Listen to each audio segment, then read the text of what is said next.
한국이 우리를 지켜준다고요? 그건 절대 인정할 수 없습니다. 하지만 단 7일이면 끝납니다. 항공모함 11척도 핵전력도 소용없습니다. 단 하나의 선택이 내려지는 순간 미국의 군사, 산업, 안보 체계가 연쇄적으로 흔들립니다. 적은 멀리 있지 않았습니다. 오히려 가장 가까운 동맹이 변수였습니다. 미국을 무너뜨릴 수 있는 유일한 나라. 왜 초강 대국이 유독 한국 앞에서만 조심스러워질까요? 그 비밀을 지금부터 파헤쳐 보겠습니다. 영상을 시청하신 후 마음에 드신다면 좋아요와 구독 버튼을 꼭 눌러주세요. 여러분의 관심이 저에겐 큰 힘이 됩니다. 그럼 바로 시작하겠습니다. 미국은 베네수엘라 대통령 마두로를 힘으로 제압해 체포했습니다. 이란의 최고 지도자 하메네이 같은 인물도 제거할 수 있는 나라죠. 지구 반대편 권력자의 생사까지 결정하는 힘. 국제적인 비난 따위는 신경 쓰지 않습니다. 그게 바로 미국이라는 나라죠. 그런데 그런 미국이 절대 건드리지 않는 나라가 있습니다. 아니, 건드리지 못한다고 하는 게 더 정확할 겁니다. 오히려 눈치를 보는 나라가 하나 있죠. 저는 스탠퍼드대 국제안보전략연구소 교수 데이비드 해밀턴입니다. 미 국방부 전략기획국에서 18년을 근무했고 인도태평양 사령부 전략분석관을 거쳐 백악관 국가안보회의 자문위원까지 지냈습니다. 오늘 이 강의에서 제가 여러분께 드릴 이야기는 제가 현직에 있을 때 직접 목격한 것들에 관한 겁니다. 미국의 힘을 군사력으로만 이해하는 분들이 많습니다. 틀린 말은 아니에요. 항모전단, 특수부대, 위성, 정보기관, 원하는 타이밍에 원하는 곳을 누를 수 있는 나라가 미국이니까요. 그런데 오늘은 그 군사력 이야기가 아닙니다. 그 군사력조차 한순간에 멈춰버릴 수 있는 구조에 대해 이야기할 겁니다. 제가 국방부에 있을 때 워싱턴에서는 주기적으로 국가 취약성 분석 작업을 진행했었습니다. 미국의 국가 기능을 회복 불가능하게 만들 수 있는 시나리오들을 설계하고 그 허점을 찾아내는 작업이었죠. 저는 그 분석팀에 직접 참여했었습니다. 백악관 지하, 방폭문이 닫히고 손목에서 시계가 느껴질 정도로 공기가 차가운 공간이었습니다. 벽면엔 에너지, 통신, 군수, 금융 지표들이 붉은 점으로 박혀 있었고 장군들은 말을 아꼈으며 민간 담당자들은 숫자를 더듬고 있었죠. 그 자리에서 분명히 느꼈습니다. 회의실에 침묵이 깔릴 때는 좋은 소식이 아니라는 걸 거기 있던 사람들 모두가 알고 있었다는 걸요. 여기서 몇몇 학생들이 몸을 앞으로 당기는 게 보였습니다. 백악관 지하라는 말이 나오자 강의실 공기가 달라졌죠. 시나리오는 3개였습니다. 첫 번째는 중국이었습니다. 대만 봉쇄, 해상 봉쇄, 공급망 타격을 가정했죠. 항만이 막히고 공장이 멈추고 주가가 급락합니다. 고통스럽습니다. 하지만 대체선이 있었어요. 남미, 호주, 동남아로 재편하면 시간은 걸려도 미국은 살아남습니다. 결론은 명확했죠. 미국은 생존한다. 두 번째는 러시아였습니다. 해적 케이블 절단, 에너지 차단, 유럽 동맹 흔들기였죠. 통신이 지연되고 금융이 흔들리지만 미국은 에너지 자립 상태였고 백업망이 있었으며 군 통신 대체 체계도 갖춰져 있었습니다. 유럽이 더 크게 다치는 시나리오였죠. 결론은 역시 같았습니다. 혼란은 오지만 미국은 버틴다. 그 순간 분석실에 묘한 공기가 흘렀습니다. 역시 미국이라는 안도감이었죠. 바로 그 자만이 세 번째 시나리오를 더 무겁게 만들었습니다. 세 번째를 꺼내기 전에 제가 먼저 말했습니다. 여러분은 이걸 듣고 처음엔 웃을 겁니다. 그 자리의 장군들도 그랬으니까요. 세 번째 시나리오엔 미사일이 없었습니다. 사이버 공격도 없었고 무력 충돌도 없었어요. 단지 발표 한 줄이었습니다. 대한민국이 협력을 중단한다. 그게 전부였습니다. 결과는 그래프가 붉게 바뀌는 형태가 아니었습니다. 문장 하나로 끝났죠. 7일 내 국가 기능 전면 마비. 앞줄에 앉은 군 출신 학생 하나가 팔짱을 풀었습니다. 뒤쪽에 앉아있던 학생 하나가 노트북 타이핑을 멈췄죠. 이건 전쟁이 아닙니다. 심장 정지입니다.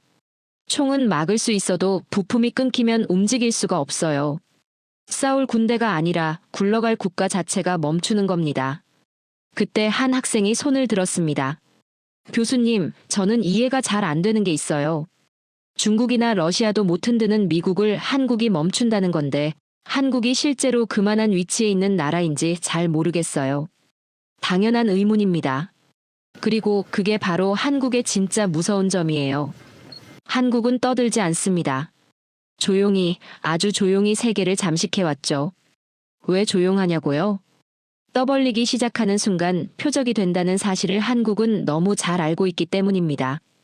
전쟁이 가능성이 아니라 일상인 나라에서 70년을 버텨온 나라입니다. 그 절박함이 전략이 됐고 그 전략이 지금의 구조를 만들었어요. 한국은 힘을 과시하는 대신 빠져나갈 수 없는 의존 구조를 만들어 왔습니다. 표면에서 싸우는 나라가 아니라 구조 안으로 파고드는 나라죠. 총으로 지배하는 시대는 서서히 끝나가고 있어요. 이제는 공급망이 국력을 결정하는 시대입니다. 그리고 그 공급망의 급소에 한국이 있습니다. 또 한 명의 학생이 손을 들었습니다. 교수님, 그러면 미국은 그 사실을 알면서도 한국에 의존하는 구조를 그냥 두고 있다는 건가요? 의도적으로 방치한 건지 아니면 어쩔 수 없이 된 건지 궁금해요. 어쩔 수 없이 된 겁니다. 아무도 처음부터 의도하지 않았어요. 그런데 어느 순간 돌아보니 한국 없이는 굴러가지 않는 구조가 완성돼 있었던 겁니다. 이게 더 무서운 이유입니다. 누군가 설계한 음모가 아니라 한국이 그냥 그 자리를 차지해버렸기 때문이에요. 오늘 이 강의가 끝날 때쯤이면 여러분은 한미동맹을 전혀 다른 눈으로 보게 될 겁니다. 미국이 한국을 지켜주는 게 아니라 미국이 한국을 잃을 수 없어서 붙잡고 있다는 사실을요. 동맹은 보통 우리가 지켜준다는 언어로 설명됩니다. 하지만 어떤 동맹은 우리가 없으면 너희가 멈춘다는 언어로 설명되죠. 대한민국이 지금 그 위치에 있습니다. 그럼 질문은 하나입니다. 한국은 정확히 무엇을 쥐고 있기에 미국이 7일 만에 멈추는가? 지금부터 그 급소들을 하나씩 해부하겠습니다. 패권은 돈으로 유지되는 것 같지만 실제로는 지도에서 유지됩니다. 그리고 미국의 지도에서 가장 비싼 좌표가 어디냐고 물으면 저는 주저없이 한반도라고 답하죠. 많은 분들이 한미동맹을 이렇게 이해합니다. 미국이 한국을 지켜준다. 틀렸습니다. 정확하게는 이렇게 봐야 해요. 한국이 미국을 지켜주고 있습니다. 오늘 이 사실을 지도 위에서 증명하겠습니다. 화면을 보시죠. 지도가 뜨자 강의실 분위기가 달라졌습니다. 조금 전까지 시스템과 공급망 이야기를 듣던 학생들의 눈빛이 군사작전을 읽는 눈빛으로 바뀌었죠. 포인터로 한반도를 짚겠습니다. 그 다음 일본 열도, 대만, 괌, 하와이 순으로 찍어보죠. 보이십니까? 이 선이 바로 미국이 태평양에서 유지하는 전진 방어선입니다. 그런데 이 선에서 한반도가 빠지면 어떻게 되는지 아십니까? 선이 뒤로 밀립니다. 한 칸이 아니에요. 한반도가 빠지는 순간 일본이 최전선이 됩니다. 일본이 흔들리면 괌이 전선이 되고 괌이 위태로워지면 미국은 하와이에서 생각해야 합니다. 하와이에서 아시아를 방어한다는 게 무슨 의미인지 아시죠? 그건 방어가 아닙니다. 포기입니다. 한반도는 그냥 한 나라의 땅이 아니에요. 태평양 방어선의 문고리입니다. 문고리가 떨어지면 문 전체가 흔들리죠. 일본은 크고 안정적입니다. 하지만 역사적으로도 헌법적으로도 심리적으로도 제약이 많은 나라죠. 대만은 최전선이지만 정치적으로 불안정하고 유사시 변수가 너무 많습니다. 한국은 다릅니다. 전진과 지속이 동시에 가능한 자리예요. 70년째 전선을 지켜온 나라가 한국이니까요. 그 자리의 가치는 돈으로 환산이 안 됩니다. 미국이 태평양에서 앞으로 버틸 수 있게 하는 마지막 버팀목이 한국이죠. 이제 지도를 좀 더 확대하겠습니다. 평택입니다. 전쟁은 명령으로 하는 게 아닙니다. 연료가 있어야 하고 탄약이 있어야 하고 정비가 돼야 하고 병력이 움직일 수 있어야 전쟁을 할 수 있죠. 평택에는 활주로가 있습니다. 항만과 부두가 연결돼 있고 도로와 철도가 뻗어 있으며 사령부 기능과 병참 기능이 한 덩어리로 굴러가는 구조입니다. 평택은 미군이 위기 때 모이는 곳이 아니에요. 버티는 곳입니다. 모이는 기지는 잃어도 재건할 수 있습니다. 하지만 버티는 기지를 잃으면 즉각 대응 능력 자체가 사라지죠. 평택이 없으면 미국은 즉각 대응이 아니라 늦은 대응으로 떨어집니다. 늦은 대응은 패권이 아니에요. 사후 수습입니다. 패권은 먼저 도착하는 쪽이 유지하는 겁니다. 자, 이제 눈 이야기를 해야 합니다. 지구는 둥굽니다. 이 단순한 사실이 미국 방어망의 치명적인 약점이에요. 미국 본토나 괌에 있는 레이더는 중국이나 북한에서 발사된 미사일이 대기권 밖으로 높이 솟아오를 때까지 포착할 수 없습니다. 지구 공률이 시야를 가리기 때문이죠. 이미 늦은 겁니다. 그런데 한국은 적의 발사대와 가장 가까운 곳에 있습니다. 미사일이 지면을 박차고 오르는 상승 단계, 발사 후 불과 10초 안에 궤적을 계산할 수 있는 전략 거점이 한국이에요. 전 세계에서 이게 가능한 미군 거점은 한국뿐입니다. 워싱턴의 요격 시스템이 뭔가 날아온다고 인지했을 때는 이미 늦었습니다. 한국 성주의 레이더가 실시간으로 데이터를 쏘아주지 않으면 미국의 수조 원짜리 방어망은 허공에 주먹질을 하는 꼴이에요. 경북 성주에 배치된 사드 레이더 이야기입니다. 많은 분들이 성주 사드를 경상도를 지키는 방어 장비로 알고 있죠. 틀렸습니다. 거기 장착된 레이더는 전진 배치 모드일 때 탐지 거리가 수천 킬로미터에 달합니다. 이 레이더는 중국 심장부의 이동식 발사대가 움직이는 것까지 포착합니다. 즉, 중국이 핵미사일을 쏘려고 준비하는 단계부터 백악관은 한국을 통해 생중계를 받는 겁니다. 중국이 가장 두려워하는 것은 한국의 무력이 아니에요. 자신들의 안방을 24시간 들여다보는 한국의 눈입니다. 한국이 이 눈을 감는 날, 미국의 대중국 봉쇄망은 그 즉시 붕괴하죠. 여기서 한 학생이 손을 들었습니다.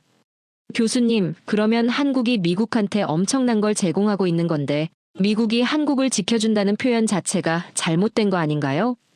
정확히 보셨습니다. 한국이 미국한테 주는 게 훨씬 많습니다. 한국의 그린파인 레이더와 이지스함의 탄도탄 추적 능력은 미 해군조차 경탄하는 수준이에요. 미 우주군은 한국 공군으로부터 받는 실시간 데이터를 바탕으로 전 지구적 핵 감시망을 완성합니다. 미국 우주군의 최첨단 기술도 한국 지상 레이더의 지원이 없으면 반쪽짜리예요. 미국 패권의 상징인 우주군마저 한국 지상 기지에 목줄이 잡혀있는 셈이죠. 그런데도 세상은 미국이 한국을 지켜준다고 말합니다. 안개가 껴도 비가 와도 한겨울 눈보라가 몰아쳐도 산 위의 센서는 24시간 돌아가고 있어요. 뉴스에는 나오지 않습니다. 조용히 회전하는 레이더를 카메라가 찍어줄 리 없으니까요. 하지만 전쟁이 나면 그 조용한 회전이 나라의 생사를 가릅니다. 눈이 없는 강대국은 주먹만 센 맹수입니다. 맹수는 위협적이지만 방향을 잃으면 스스로 다칩니다. 한국은 그 맹수의 눈이에요. 그리고 맹수는 자기 눈을 잃지 않으려 합니다. 전쟁이 가능성이 아니라 일상인 나라, 휴전선에서 불과 몇십 킬로미터 떨어진 곳에 수도가 있는 나라가 70년을 버텨오면서 익힌 생존 감각이죠. 소리보다 기능을 믿고 과시보다 구조를 만드는 겁니다. 그게 진짜 강자의 습관이에요. 자, 결론을 내겠습니다. 한국이 중립을 선언하는 순간 미국은 선택해야 합니다. 전진을 유지할 것인가, 후퇴해서 방어선부터 지킬 것인가. 포인터를 다시 보시죠. 한반도에서 시작해서 일본, 괌, 하와이 방향으로 뒤로 끌어당깁니다. 보이십니까? 이게 한국을 잃었을 때 미국의 방어선이 움직이는 방향입니다. 한 발 물러나는 게 아니에요. 미국의 패권이 전진형에서 방어형으로 바뀌는 겁니다. 방어형 패권은 서서히 꺼집니다. 공격하는 쪽이 아니라 지키는 쪽이 됐다는 건 이미 주도권을 잃었다는 뜻이니까요. 한국을 잃는다는 건 미군이 한 발 물러나는 게 아닙니다.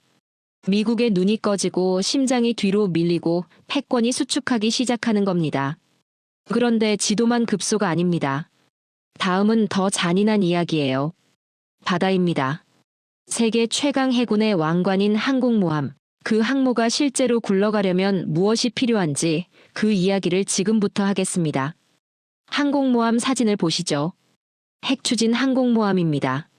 길이 330m, 항공기 80대 이상 탑재, 승조원 5,000명. 미국이 세계 어딘가에 이걸 보내면 그 나라 지도자는 밤잠을 설칩니다. 그게 미국의 힘이죠. 그런데 오늘 저는 이 왕관 뒤에 숨겨진 이야기를 해야 합니다. 왕관은 번쩍입니다. 하지만 왕관을 올려놓는 왕자가 흔들리고 있어요. 세계 최강 해군의 가장 큰 적은 중국이 아닐 수 있습니다. 녹슨 도크, 늙은 크레인, 사라진 용접공이죠. 함정은 일정 기간 운용하면 무조건 정비로 들어가야 합니다. 전투함이든 항모든 예외가 없어요. 그런데 지금 미국 해군의 정비 대기줄이 길어지고 있습니다. 부품 조달이 지연되고 숙련된 용접공과 기술자들은 고령화로 줄어들고 있죠. 배는 있는데 그 배를 고칠 손이 없는 겁니다. 이게 단순한 산업 문제가 아니에요. 정비 기간이 늘어나면 전개 가능한 함정 수가 급감합니다. 전쟁이 터지기도 전에 이미 가용 전력이 줄어들어 있다는 뜻이죠. 전투는 한밤중에 시작되지만 정비는 수년 전부터 막힙니다. 중국은 지금 군함을 찍어내고 있습니다. 2년마다 항모 한 척씩 진수하는 나라가 중국이에요. 반면 미국은 군함을 기다리죠. 정비 슬롯을 기다리고 부품을 기다리고 기술자를 기다립니다. 군에 있던 분들은 압니다. 정비가 밀린다는 게 무슨 의미인지요. 그럼 미국은 이 문제를 어떻게 해결하려 했는가? 여기서 충격적인 장면이 등장합니다. 2024년 카를로스 델 토로 미 해군성 장관이 직접 한국을 찾아왔습니다. 현대중공업과 하나오션을 직접 방문한 거죠. 그 자리에서 델 토로 장관이 뭐라고 했는지 아십니까? 마인드 블로잉. 기가 막혀서 말이 안 나온다는 겁니다. 세계 최강 해군의 장관이 한국 조선소 앞에서 넋이 나간 거예요. 왜냐고요? 미국에서는 함정 한 척 수리에 몇 년씩 걸립니다. 그런데 한국 조선소에서는 거대한 유조선과 컨테이너선이 며칠마다 한 척씩 쏟아져 나오고 있었던 거죠. 델 토로 장관은 귀국 후 미 의회에서 이렇게 보고했습니다. 우리는 한국의 실력을 배워야 합니다. 세계 최강 해군 장관이 한국 조선소에 와서 제발 우리 배 좀 고쳐달라고 읍소하는 광경, 70년 전엔 상상이나 할 수 있었겠습니까? 그리고 실제로 그 일이 벌어졌습니다. 2024년 8월 미 해군 군수지원함 월리 쉬라호가 정비를 위해 한국 땅을 밟았습니다. 비영어권 국가로서는 최초로 미 군함이 해외에서 정비를 받은 사건이었죠. 한국 엔지니어들이 그 배를 어떻게 돌려보냈는지 아십니까? 미군이 예상한 기간보다 훨씬 빠르게 새 배보다 더 깨끗한 상태로 수리를 마쳤습니다. 미군 검수관들이 배에 올라타 보고 이렇게 말했습니다. 이건 수리가 아니라 재창조 수준이다. 미국 본토에서 고치면 1년 걸릴 배를 한국은 단 몇 달 만에 완벽하게 끝낸 겁니다. 이제 미국 해군에게 한국 조선소는 단순한 정비소가 아니에요. 침몰해가는 함대를 살려내는 심폐소생실입니다. 그런데 더 충격적인 이야기가 있습니다. 미국은 1920년부터 존스법이라는 철칙을 지켜왔습니다. 미국 배는 미국에서만 만들어야 한다는 원칙이죠. 100년 넘게 예외가 없었던 법입니다. 그런데 지금 미국 정계에서 한국에서 미국 군함을 직접 건조하게 하자는 법안이 논의되고 있습니다. 100년 넘게 지켜온 빗장을 스스로 풀어서라도 한국의 건조 능력을 빌리려는 거예요. 미국이 한국을 단순한 우방을 넘어 미국 해군력의 외주 공장으로 인정했다는 뜻이죠. 미국이 100년 넘게 지켜온 금기를 깨고 한국에게 우리 배 좀 만들어달라고 손을 내미는 순간 전 세계 해상 패권의 무게추는 이미 대한민국으로 기울어진 겁니다. 그때 스마트해 보이는 한 학생이 손을 들었습니다. 교수님, 미국이 진짜로 자존심을 버리고 한국한테 군함 정비를 맡기겠습니까? 실제로 될 거라고 보시는 건가요? 이미 됐습니다. 월리 쉬라호가 한국에서 정비를 받고 돌아간 게 2024년이에요. 자존심과 생존이 충돌할 때 강대국은 생존을 택하죠. 이건 제 의견이 아니라 역사가 증명하는 사실입니다. 영국이 2차 대전 때 미국의 손을 내밀었을 때도 자존심이 없어서가 아니었습니다. 생존이 더 중요했기 때문이었죠. 지금 미국 해군이 처한 상황이 바로 그겁니다. 배가 바다에 떠 있어야 패권이 유지됩니다. 도크가 비어있으면 항모는 사진 속 왕관일 뿐이에요. 미국 해군 내부에서도 이미 두 목소리가 충돌하고 있습니다. 해군 전통을 지켜야 한다는 쪽과 현실을 직시해야 한다는 쪽이죠. 그 논쟁에서 지금 현실파가 이기고 있습니다. 숫자가 냉혹하게 말해주고 있으니까요. 한국 조선소의 도크 하나에는 항공모함을 통째로 집어넣고도 공간이 남습니다. 거대한 크레인이 국가의 팔처럼 움직이고 야간 조명 아래에서도 용접 불꽃이 쉬지 않고 튀죠. 낮이고 밤이고 공정이 끊기지 않습니다. 미국은 설계를 잘하죠. 세계 최고 수준의 설계 능력을 가진 나라입니다. 하지만 빨리 만들고 크게 만들고 제대로 고치는 능력은 전혀 다른 이야기예요. 한국 조선업은 수십 년간 세계 시장에서 단련됐습니다. 혹독한 납기 경쟁, 기술 경쟁 속에서 살아남은 산업이죠. 절박함이 기술이 됐고 기술이 쌓여 지금의 능력이 만들어진 겁니다. 도크는 강철로 만든 구덩이가 아니에요. 전쟁이 나면 함대의 폐를 대신해 숨쉬게 하는 기관입니다. 함대가 싸우려면 정비가 돼야 하고 정비가 되려면 도크가 있어야 하고 도크가 돌아가려면 그걸 운영하는 손기술과 납기 시스템이 있어야 하죠. 한국은 그 세 가지를 동시에 가진 나라입니다. 한국은 단순히 배를 만드는 나라가 아니에요. 죽은 배도 살리는 나라가 됐습니다. 이제 미국의 태평양 함대는 한국의 도크가 멈추는 순간 바다 위에서 꼼짝달싹 못하는 거대한 고철 덩어리가 될 운명입니다. 미국 해군은 바다를 지배하죠.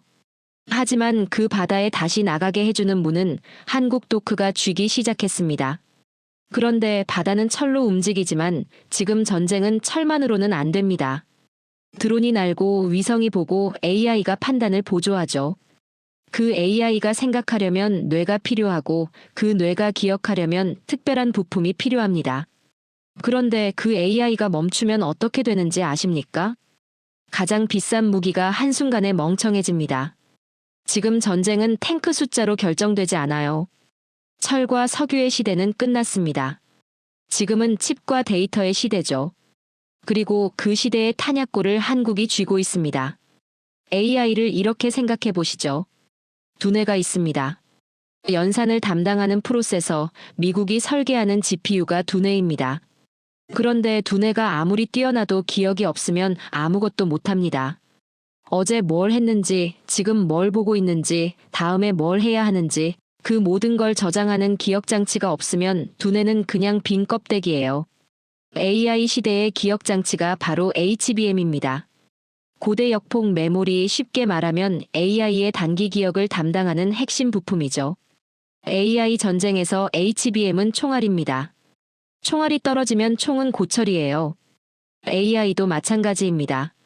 HBM이 없으면 엔비디아의 수천만 원짜리 GPU도 미국이 수조 원을 쏟아부은 데이터 센터도 그냥 전기 먹는 고철 덩어리가 되는 거죠. 그럼 그 HBM을 누가 만드느냐? 삼성과 SK 하이닉스입니다. 이 두 이름이 AI 시대에 숨을 쥐고 있어요. 전 세계 HBM 시장에서 한국 기업들이 차지하는 비중이 어느 정도인지 아십니까? 90%가 넘습니다. 독점이라고 봐도 무방한 수준이죠. 한국이 스위치를 쥐고 있다는 게 이런 겁니다. 그런데 왜 한국만 가능한가? 이게 핵심입니다. HBM 공장을 짓는 데는 얼마가 드는지 아십니까? 수십조 원입니다. 그럼 미국이 돈을 쏟아부으면 되지 않느냐고요? 공장은 돈으로 짓습니다. 하지만 클린룸 안에서 벌어지는 일은 돈으로 살 수가 없어요. 먼지 한 톨도 허용하지 않는 하얀 세계, 방진복을 입고 공기압을 통제하고 미세 진동까지 잡아내며 수백 개의 공정을 순서대로 돌리는 그 감각, 그게 축적되는 데는 한 세대가 걸립니다. 수율이라는 개념이 있습니다. 100개를 만들었을 때 몇 개가 정상으로 나오느냐는 비율이죠. 반도체 공장에서 수율 1% 차이는 수천억 원의 이익 차이입니다. 그리고 그 수율을 안정적으로 올리는 건 설비가 아니에요. 수십 년간 쌓인 실패의 데이터, 공정의 감각, 그리고 버텨온 시간입니다. 한국은 전쟁의 공포를 공정의 집요함으로 바꾼 나라입니다. 절박함이 산업의 근육이 됐죠. 성장이 아니라 생존이 이 산업을 만든 겁니다. 자, 이제 다른 나라들과 비교해 보겠습니다. 미국은 어떻습니까? AI 알고리즘, 소프트웨어, 플랫폼, GPU 설계까지 세계 최강이에요. 하지만 그 GPU 안에 들어가는 HBM을 대량으로 안정 생산하는 능력은 없습니다. 장군이 아무리 뛰어나도 탄약이 없으면 끝나죠. 일본은 어떻습니까? 소재와 정밀 공정 분야에서 전통을 가진 나라입니다. 강점이 분명히 있어요. 하지만 일본은 의사결정이 느리고 라인 전환 속도가 느리고 규모를 빠르게 키우는데 한계가 있습니다. 일본은 완벽을 추구하다가 뒤처집니다. 하지만 전쟁은 느린 완벽을 기다려주지 않아요. 유럽은 어떻습니까? 연구와 표준, 장인 기술에서는 인정받는 곳들이죠. 하지만 대규모 제조 기반이 취약합니다. 유럽은 회의를 잘합니다. 하지만 전쟁은 회의록으로 이기지 않아요. 중국은 어떻습니까? 대규모 투자와 물량, 공급망 통제에서 무서운 나라입니다. 그런데 치명적인 약점이 있어요. 신뢰입니다. 미국이 국가 안보와 직결된 최첨단 부품을 중국 공장에 맡기겠습니까? 절대 안 되죠. 미국이 중국을 배제하는 순간 남는 선택지는 한국뿐입니다. 각자 강점은 있습니다. 하지만 AI의 산소 호흡기를 쥔 나라는 한국이에요. 그때 공대 출신으로 보이는 학생이 손을 들었습니다. 교수님, 미국이 그냥 공장을 새로 지으면 안 되는 건가요? 돈은 있잖습니까? 좋은 질문입니다. 미국이 실제로 그 시도를 하고 있어요. 수천억 달러를 반도체 산업에 쏟아붓고 있죠. 그런데 문제는 공장을 짓는 데 드는 시간이 아닙니다. 공정의 신뢰를 쌓는 데 드는 시간이에요. 공장은 3년이면 세울 수 있습니다. 하지만 그 공장에서 나오는 제품의 수율을 한국 수준으로 끌어올리는 데는 최소 10년, 어쩌면 한 세대가 필요합니다. 실패의 데이터가 쌓여야 하고 공정의 감각이 몸에 배어야 하고 위기를 넘어본 경험이 축적돼야 하죠. 한국은 돈을 벌어서 강해진 게 아닙니다. 강해지기 위해 버텼고 그래서 살아남았고 그 과정에서 공정을 완성했어요. 그 차이는 돈으로 살 수 없습니다. 이제 가장 무서운 시나리오를 하나 드리겠습니다. 한국이 중단을 선언할 필요도 없습니다. 지연만 선언해도 충분해요. 밸브를 10도만 잠가도 됩니다. 그러면 무슨 일이 벌어지는지 보시죠. 엔비디아의 GPU 생산 일정이 밀립니다. 데이터 센터 증설 계획이 멈추죠. 아마존, 구글, 마이크로소프트의 클라우드 투자 계획이 흔들립니다. AI 서비스 비용이 폭등하고 산업 전반의 비용이 올라가죠. 여기서 끝이 아닙니다. 군사용 AI, 드론 제어 시스템, 위성 정찰 분석 프로젝트까지 일정 충격을 받습니다. 전쟁 전에 이미 미국의 군사 AI 체계가 흔들리는 거예요. 그리고 한 가지 더 말씀드리죠. 여러분의 노후 자금이 어디에 연결돼 있습니까? 미국 빅테크 주가입니다. 그 주가의 심장이 어디에 묶여 있습니까? 한국의 생산 라인이에요. 한국의 공장이 멈추는 건 미국의 주식시장이 멈추는 겁니다. 경제도 군사도 패권도 동시에 흔들리죠.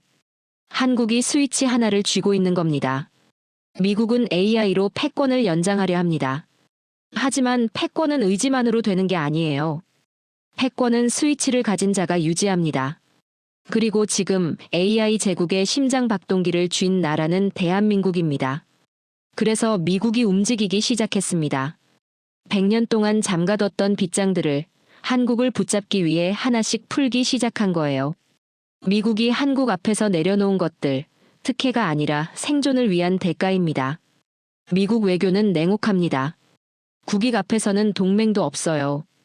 필요하면 압박하고 안 되면 협박하고 그래도 안 되면 떠나겠다고 으름장을 놓죠. 그게 미국이 세계를 다뤄온 방식입니다. 그런데 한국 앞에서만 그 방식이 달라집니다. 압박 대신 부탁이 나오고 협박 대신 양보가 나오고 으름장 대신 감사가 나오죠. 이건 우정이 아닙니다.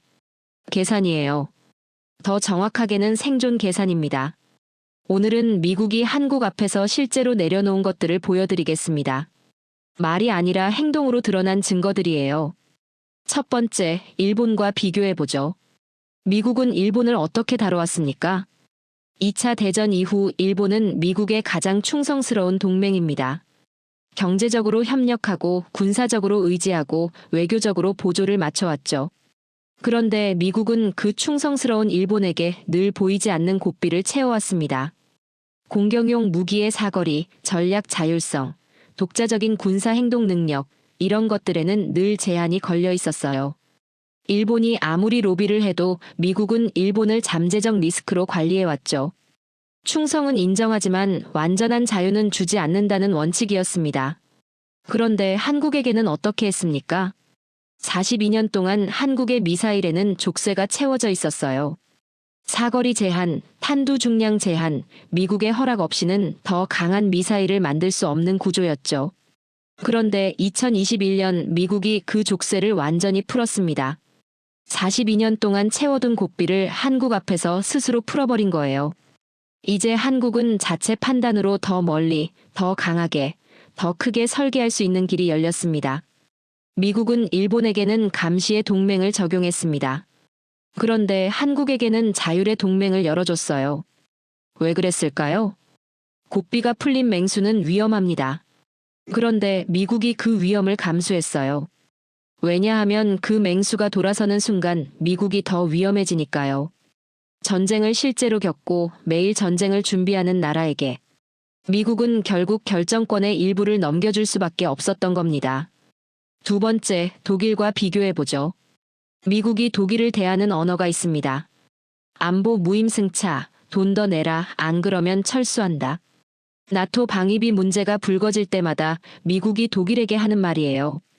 동맹을 비용으로 보는 냉혹한 언어죠. 그런데 한국에게는 그 언어가 나오지 않습니다. 왜냐고요? 평택을 보시죠. 세계에서 손꼽히는 규모의 해외 미군 기지가 한반도에 자리 잡고 있습니다. 그리고 그 기지를 짓고 운영하는데 한국이 막대한 비용을 부담해왔어요. 단순히 돈 문제가 아닙니다. 한국은 미국이 가장 필요로 하는 자리에 가장 필요로 하는 인프라를 스스로 만들어줬어요. 다른 나라에는 미국이 떠나겠다고 협박합니다. 하지만 한국은 반대로 미국이 붙잡고 있는 나라죠. 지구상에서 이런 동맹은 흔치 않습니다. 독일은 미국이 지켜주는 동맹으로 남았습니다. 한국은 미국이 머물러야 하는 동맹이 됐어요. 그 차이가 얼마나 큰지 아십니까? 지켜주는 동맹은 언제든 버릴 수 있습니다. 하지만 머물러야 하는 동맹은 버릴 수 없어요. 세 번째, 유럽 전체와 비교해보죠. 전쟁이 실제로 벌어졌을 때 유럽의 민낯이 드러났습니다. 재고가 없었어요. 생산 라인은 돌아가지 않았고 납기는 1년에서 2년이었으며 지원하고 싶지만 없다는 말이 반복됐습니다. 서류상 강대국들이 실전 앞에서 손을 놓은 거죠. 미국도 당황했습니다. 세계 최강이라는 나라도 전시 재고에 쫓기는 상황이 됐어요. 동맹국 앞에서 체면이 구겨지는 순간이었죠. 그때 한국이 움직였습니다. 대량 비축, 상시 생산, 납기 시스템, 이 세 가지가 동시에 작동했어요. 필요하면 지금 가져가라는 형태였습니다. 그때 한 학생이 손을 들었습니다. 교수님, 한국이 포탄을 그렇게 많이 비축하고 있었다는 게 사실인가요? 사실입니다. 한국은 휴전국이에요. 전쟁이 내일 다시 시작될 수 있다는 전제로 70년을 살아온 나라입니다. 비축은 선택이 아니라 생존의 조건이었죠. 유럽은 전쟁이 끝났다고 믿고 공장을 잠재웠습니다. 한국은 전쟁이 끝나지 않았다는 사실을 알고 공장을 계속 돌렸어요. 전쟁은 명분으로 치르지 않습니다. 포탄으로 치르죠. 그 포탄이 한국 땅에서 나온다는 사실이 지금 세계 질서를 바꾸고 있습니다. 유럽은 명분을 말했지만 한국은 물량을 보냈어요. 네 번째, 대만과 비교해보죠. 대만에게 미국이 하는 말이 있습니다. 공장을 미국으로 옮겨라. 유사시 시설을 파괴할 수 있다. 보호처럼 들리지만 실제로는 통제에 가까운 언어입니다. 대만의 반도체 기술이 중국 손에 넘어가는 걸 막겠다는 거죠. 그런데 한국 기업인들을 대하는 미국의 태도는 완전히 다릅니다. 초청하고 감사를 표하고 투자를 부탁합니다. AI 메모리, 전기차 배터리, 제조 인프라, 신뢰성, 이 모든 걸 한국이 쥐고 있기 때문이에요. 대만은 미국의 방패일 수 있습니다. 하지만 한국은 미국의 심장이에요. 방패는 대체 가능합니다. 심장은 대체가 안 되죠. 그래서 미국은 한국 앞에서 목소리를 낮춥니다. 강압이 아니라 부탁의 언어를 씁니다. 또 한 학생이 손을 들었습니다. 교수님, 그러면 한국이 미국한테 뭔가 더 요구할 수도 있다는 말인가요? 이미 요구하고 있고 이미 받아내고 있습니다. 미사일 족쇄가 풀린 게 그 증거예요. 미국은 세계를 대할 때 원칙이 하나입니다. 국익 우선이에요. 그런데 한국 앞에서만 그 원칙이 예외처럼 보이는 순간이 반복됩니다. 예외가 한 번이면 실수입니다. 예외가 두 번이면 우연이에요. 하지만 예외가 계속 반복되면 그건 예외가 아니라 구조입니다. 미국이 한국을 특별 대우하는 게 아닙니다. 한국이 미국 패권의 급소이기 때문에 미국이 스스로 자세를 낮추는 거예요. 특혜가 아닙니다. 생존을 위한 대가입니다. 그런데 이 모든 힘은 어디서 왔을까요? 하루아침에 생긴 게 아닙니다. 세계가 전쟁으로 멈춰도 한국 공장만은 계속 돌아가는 이유, 그 이야기가 남았습니다. 다음은 생산력입니다. 독일이 설계도를 고치고 있을 때 한국이 무엇을 하고 있었는지 그 장면을 보여드리겠습니다. 동맹은 말로 유지되지 않습니다. 조약문은 서랍 안에 있지만 전쟁은 지금 당장 물건을 요구합니다. 총알, 포탄, 전차, 부품, 연료. 이게 없으면 아무리 멋진 조약도 종이 한 장입니다. 무늬만 강대국과 실제 전쟁이 가능한 국가의 차이를 보여드리겠습니다. 먼저 유럽부터 보죠. 유럽은 화려합니다. 역사도 깊고 기술도 있고 브리핑도 근사하게 합니다. 나토 회의에서 나오는 발표 자료들을 보면 참 그럴듯해 보이죠. 그런데 실제 전쟁이 터졌을 때 유럽의 민낯이 드러났습니다. 창고가 비어 있었어요. 생산 라인은 돌아가지 않고 있었고 부품 수급은 수개월 단위였으며 비축량은 일주일을 버티기도 빠듯한 수준이었습니다. 지원하고 싶지만 없다는 말이 반복됐죠. 전쟁은 박물관에서 하는 게 아닙니다. 전쟁은 창고와 공장에서 합니다. 군 출신 학생들은 비축이라는 단어가 나오는 순간 표정이 굳었습니다. 비축이 부족하다는 건 패닉이라는 걸 몸으로 아는 사람들이니까요. 그럼 전차 이야기를 해보죠. 독일입니다. 레오파드. 독일 전차는 한때 세계 전차의 교과서였어요. 2차 대전의 기억, 냉전의 기억, 그 모든 시대에서 독일 전차는 유럽 방어의 상징이었습니다. 전차하면 독일, 그게 상식이었죠. 그런데 전쟁이 실제로 벌어지고 폴란드가 손을 내밀었을 때 무슨 일이 벌어졌는지 아십니까? 독일에 주문을 넣었더니 돌아온 대답이 이겁니다. 인도까지 최소 5년. 5년입니다. 전쟁터는 달력으로 버티지 않아요. 5년 뒤 도착하는 전차는 전쟁이 끝난 뒤 사진 속에서나 볼 수 있는 전차입니다. 그때 폴란드는 한국에 연락했습니다. K2 흑표입니다. 계약 체결 후 단 4개월 만에 초도 물량이 폴란드 항구에 도착했습니다. 독일이 5년을 이야기할 때 한국은 4개월 만에 전차를 실어보낸 거예요. 폴란드 군인들이 항구에서 K2를 처음 봤을 때의 표정이 어땠는지 아십니까? 믿을 수 없다는 표정이었습니다. 진짜로 왔다는 거죠. 독일이 장인정신이라는 말로 설계도를 만지고 있을 때 한국은 출고를 찍습니다. 전차 왕좌는 성능이 아니라 도착 시간이 결정해요. 그리고 그 왕좌는 이미 바뀌고 있습니다. 영국과 프랑스도 보죠. 발표 자료는 언제나 화려합니다. 전투기 스펙, 전차 성능, 미사일 사거리, 숫자만 보면 무서운 나라들이에요. 그런데 실제 전쟁이 터지자 비축량이 얼마나 됩니까? 공장 라인은 돌아갑니까? 부품이 있습니까? 없습니다. 공장은 잠들어 있고 비축은 얇고 부품이 없으면 수리도 멈춥니다. 유럽은 전쟁을 설명할 수는 있어요. 하지만 전쟁을 공급하지는 못합니다. 그들이 카탈로그를 보여줄 때 한국은 실물을 전장에 뿌립니다. K9 자주포입니다. 24시간 라인이 돌아가며 쏟아지는 화력이에요. 전시장 조명 아래 서 있는 무기와 전장 먼지 속에서 굴러가는 무기는 완전히 다릅니다. 한국 무기는 후자입니다. 그때 한 학생이 손을 들었습니다. 교수님, 미국은 어떤가요? 미국도 탄약이 부족한 상황이 됐다는 게 사실인가요? 사실입니다. 세계 최강국도 포탄 생산 증설에는 수년이 걸립니다.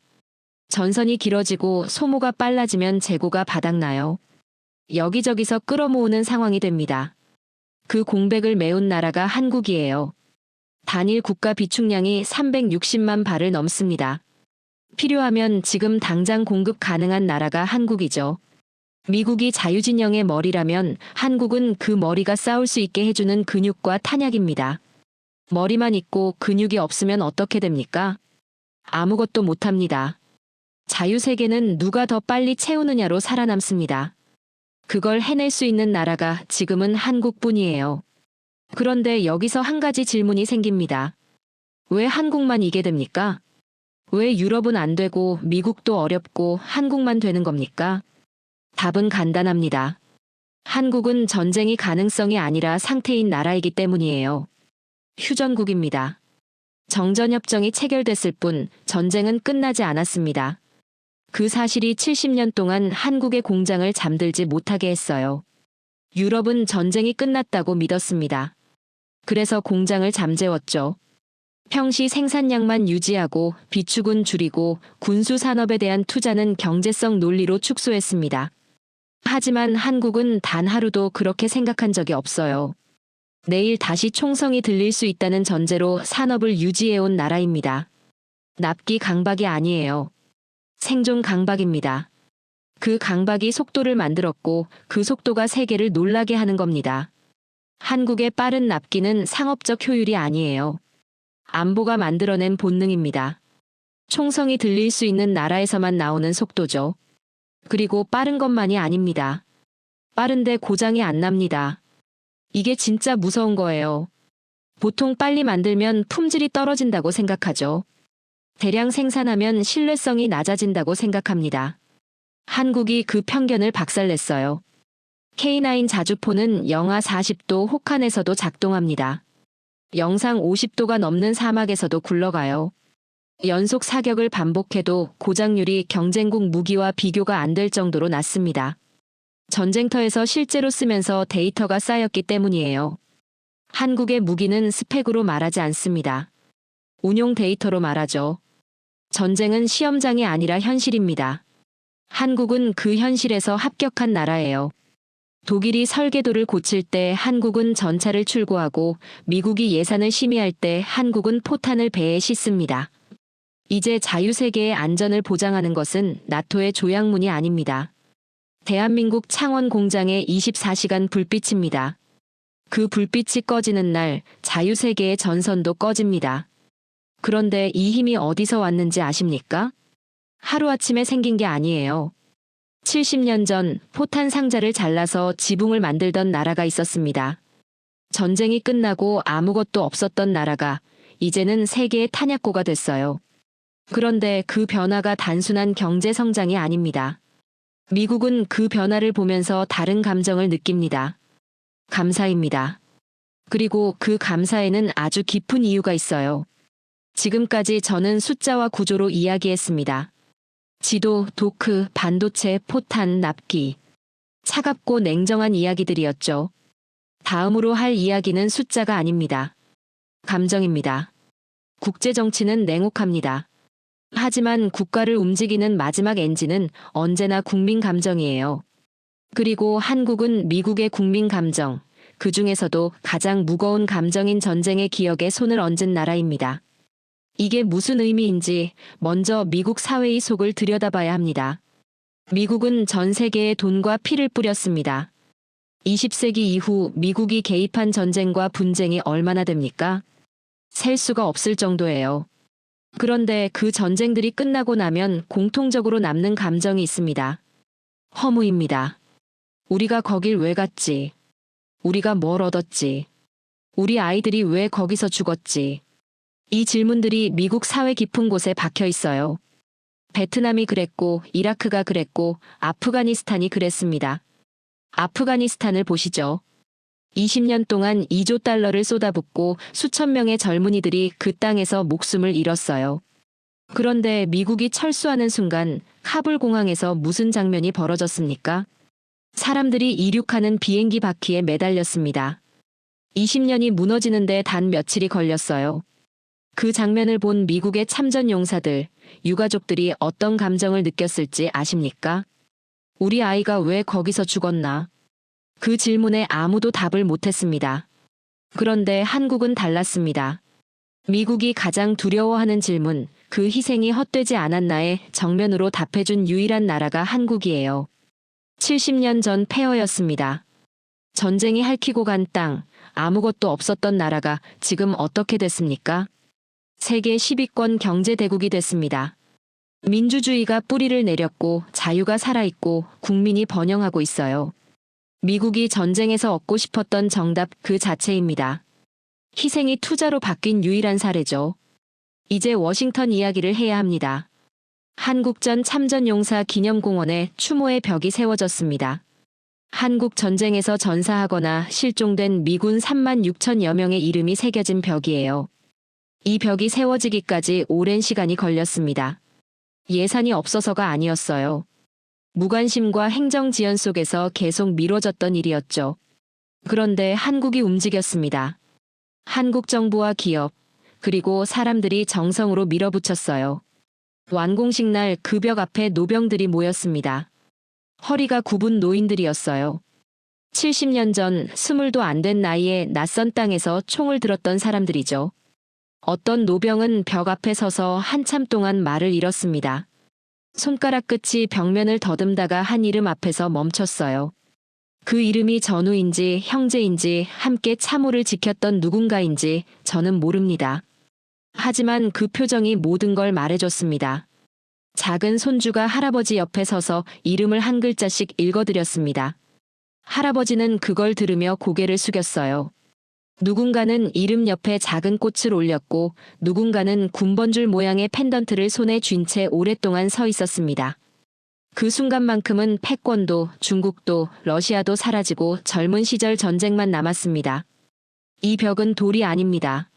미국의 양심이 기대는 증거예요. 그리고 그 증거를 세운 나라가 한국입니다. 한국은 빚을 갚듯이 예우한 게 아니에요. 그건 계산으로는 설명이 안 됩니다. 한국은 국가의 기억을 지킨 거예요. 그럼 다른 나라들은 어떻습니까? 프랑스를 보시죠. 미국은 2차 대전 때 프랑스를 해방시켰습니다. 노르망디 해변에서 수만 명이 죽었어요. 그런데 프랑스는 어떻게 했습니까? 미국을 견제하는 카드로 반미 정서를 활용했습니다. 정치적으로 필요할 때마다 미국의 등을 돌렸죠. 미국인들 사이에 깔린 감정이 있습니다. 도와줘도 소용없다. 결국 우리를 싫어한다. 그 허무가 쌓여 있어요. 한국은 정반대입니다. 나라가 잘 살게 될수록 참전용사 예우가 더 커졌어요. 잘 살게 됐으면 잊어버릴 법도 한데 더 기억합니다. 그게 미국인들에게 충격이에요. 미국에게 한국은 도움의 결과물이 아닙니다. 미국의 희생이 옳았다는 걸 매년 증명하는 살아있는 훈장이에요. 중동 부국들과도 비교해보죠. 사우디아라비아 같은 나라들은 미국과 어떤 관계입니까? 돈으로 무기를 사고 돈으로 보호를 삽니다. 관계는 계약이에요. 감정이 없습니다. 미국 젊은이가 그 땅에서 죽어도 그건 거래의 일부일 뿐이죠. 한국은 다릅니다. 자유와 민주라는 가치를 함께 지켜온 나라예요. 거기에 지금은 미국의 산업과 일자리에도 실질적으로 기여하고 있죠. 돈은 계약을 만들지만 피는 가족을 만듭니다. 한국은 미국이 가족이라고 말해도 이상하지 않은 몇 안 되는 동맹이에요. 그리고 한 가지 장면을 더 드리겠습니다. 코로나 팬데믹이 한창이던 시절입니다. 미국 전역의 양로원에 고령의 참전 용사들이 갇혀 있었어요. 마스크가 부족해서 면회도 안 됐고 외부 지원도 끊겼습니다. 그때 한국에서 상자들이 도착했습니다. 그 상자를 열면 마스크가 들어 있었어요. 그리고 거기에 적힌 문구가 있었습니다. 70년 전 당신들의 헌신을 기억합니다. 늙고 주름진 손이 그 마스크를 꺼냈습니다. 그 문구를 읽고 눈물을 흘린 노병들이 있었어요. 이건 물자가 아닙니다. 기억의 배송이에요. 한국은 기술도 보내지만 마음도 보냅니다. 그게 미국인들을 무너뜨리죠. 어떤 로비도 어떤 외교적 수사도 이 장면을 만들 수 없습니다. 그래서 미국 정치인들은 한국에 대해 함부로 말하지 못합니다. 한국을 건드리는 순간 참전용사 여론이 움직이거든요. 그건 표입니다. 미국 정치에서 가장 무서운 여론이죠. 이제 결론을 내겠습니다. 미국은 전 세계에 돈과 피를 뿌렸습니다. 하지만 오직 대한민국만이 그 희생을 영광으로 바꿔줬어요. 이제 미국인들에게 한국은 단순한 우방이 아닙니다. 미국의 정의가 틀리지 않았음을 증명해주는 유일한 증거입니다. 전략으로 맺어진 동맹은 전략이 바뀌면 끊깁니다. 하지만 피와 기억으로 맺어진 동맹은 끊을 수가 없어요. 한국과 미국의 동맹은 지금 그 단계에 있습니다. 그리고 이제 마지막 질문이 남았습니다. 이 모든 걸 쥔 동맹의 주인은 누구인가? 미국이 한국을 붙잡는 건가? 아니면 한국이 미국을 붙잡는 건가? 오늘 이 강의에서 저는 여러분께 많은 이야기를 했습니다. 지도, 도크, 반도체, 포탄, 그리고 피와 기억. 차가운 숫자도 있었고 뜨거운 감정도 있었죠. 이제 마지막입니다. 동맹의 본질은 좋아함이 아닙니다. 동맹의 본질은 서로의 급소를 함께 쥐는 구조예요. 그리고 지금 그 구조가 바뀌었습니다. 동맹의 주인은 급소를 가진 쪽입니다. 강의실이 조용해졌습니다. 앞줄 군 출신 학생들은 이 문장의 군사적 무게를 즉각 읽었을 거예요. 중간에 앉은 공대, 컴공 학생들은 반도체와 AI의 구조를 떠올렸을 겁니다. 뒤쪽 월가와 정책 전공 학생들은 이미 계산기를 두드리고 있겠죠. 각자의 언어로 같은 결론에 도달하고 있는 겁니다. 자, 오늘 우리가 살펴본 것들을 하나씩 다시 찍어보겠습니다. 첫 번째 자리입니다. 한국이 흔들리면 미국의 전진선은 일본으로 밀리고 괌으로 밀리고 결국 하와이에서 아시아를 바라봐야 합니다. 하와이에서 아시아를 방어하는 건 방어가 아니에요. 포기입니다. 두 번째 손입니다. 미국 해군의 왕관은 항모지만 그 항모를 다시 바다로 내보내는 왕좌인 도크의 문이 한국으로 향하고 있습니다. 미 해군 장관이 한국 조선소 앞에서 기가 막힌다고 했던 그 장면, 그게 지금 현실이에요. 세 번째, 뇌의 연료입니다. AI 제국의 기억장치가 한국 생산 라인에 묶인 순간 실리콘밸리는 스스로도 패권이 아니라 의존임을 인정해야 합니다. 삼성과 SK 하이닉스, 이 두 이름이 AI 시대에 숨을 쥐고 있어요. 네 번째, 근육입니다. 전쟁은 조약문이 아니라 물량으로 합니다. 독일이 5년을 이야기할 때 한국은 4개월 만에 전차를 출고했어요. 나토의 체면을 한국 공장의 불빛이 지키고 있습니다. 다섯 번째, 양심입니다. 한국은 미국의 희생을 실패가 아닌 영광으로 바꿔 미국 국민의 마음을 붙잡아 두고 있어요. 추모의 벽 앞에서 손가락으로 이름을 더듬던 노병의 표정. 그게 전략이 아닌 감정으로 맺어진 동맹의 실체입니다. 여러분, 이 5가지가 동시에 한 나라에 묶이면 그 나라는 동맹이 아닙니다. 공동 운영자가 되는 거예요. 그리고 한국이 지금 그 자리에 있습니다. 의존하는 동맹은 위기 때 같이 침몰합니다. 자립한 동맹만이 위기 때 실제로 도움을 줄 수 있어요. 미국이 원하는 건 명령을 듣는 동맹이 아닙니다. 현실을 해결해주는 동맹이에요. 그리고 한국은 그 조건을 충족하는 거의 유일한 나라입니다. 70년 전에는 한국이 도와달라고 했습니다. 지금은 미국이 같이 가달라고 합니다.